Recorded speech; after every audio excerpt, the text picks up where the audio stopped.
वीरभद्रभुजङ्गम् गुणादोषभद्रं सदा वीरभद्रं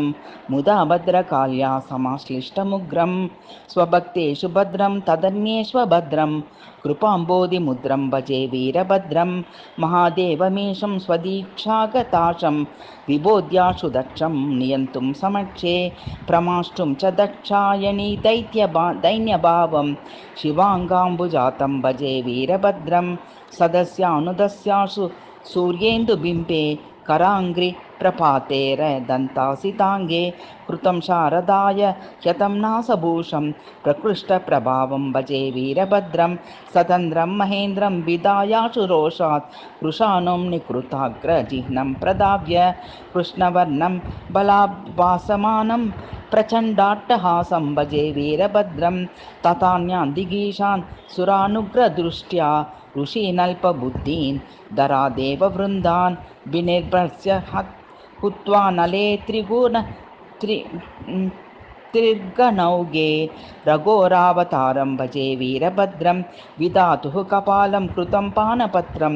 रहिंसस्य कायं च शूलाङ्गभूषं गले कालकूटं स्वचिह्नं च धृत्वा महोद्यत्यभूषं भजे वीरभद्रं महादेव मद्भाग्यदेव प्रसिद्ध प्रकृष्टारिबाधमालं संहराशो प्रयत्नेन मां रक्षेति यो वै बद्धे तस्य देवं भजे वीरभद्रं महाहेति शैलेन्द्रदिकास्ते करासक्तशूलासि बाणासनानि शरास्ते युगान्ता शनिप्रख्यशौर्या भवन्तीत्युपास्यं भजे वीरभद्रं यदा त्वत्कृपापात्रजन्तुस्वचित्ते महादेव वीरेश मां रक्ष विपक्षानुमून् भक्षेति यो वै वदे तस्य मित्रं भजे वीरभद्रम् अनन्तश्च शङ्कस्तथा कम्बलोऽसौ भमत्कालकूटश्च कर्कोटकाहि तथा तच्च कश्चारिसङ्गान् निहत्य दितिप्राप्यमानं भजे वीरभद्रं कलासक्तरुद्राक्षमालाविराज विभूतित्रिपुण्ड्राकबालप्रदेशः